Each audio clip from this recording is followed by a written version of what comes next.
right, you guys, we're just going to jump right into this video. We're going to use Bold Hold Liquid Gold. This is all the stuff that I'm showing you guys. This is all the stuff that I use for this video. Real quick, real easy.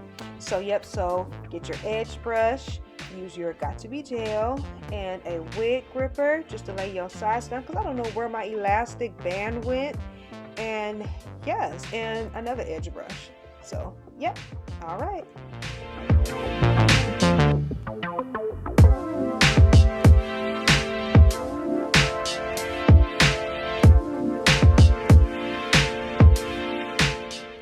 And I already had my wig on earlier, but I was just trying to show you guys where you want to just put the gel and stuff at and stick it right there where your tracks and stuff, where the frontal is going to be.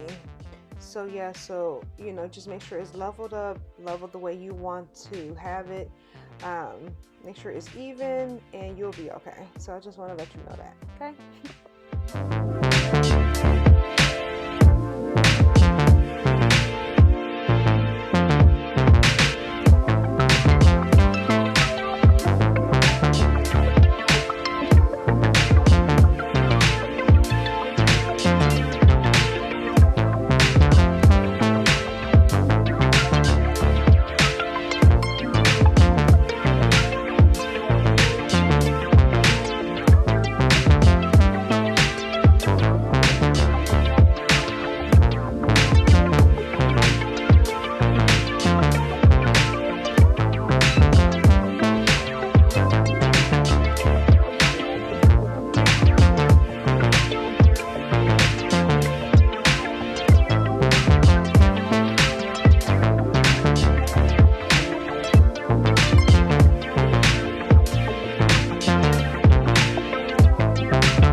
And then right here in this section here, I'm just putting a little bit of makeup powder inside of my, you know, around my hairline, because you know sometimes that gel and stuff could be a little bit shiny and you don't want to wipe it off because it might pull up the lace. So I just put a little bit of makeup powder right in there, like translucent powder that I got from like Walgreens. And this right here sums up the video. I am about done. I'm about to head out this house, but I just want to come up here and show y'all a really quick, cute video on how you guys can lay down your wig with using liquid bond. So thank y'all for watching. See y'all in the next video. Bye.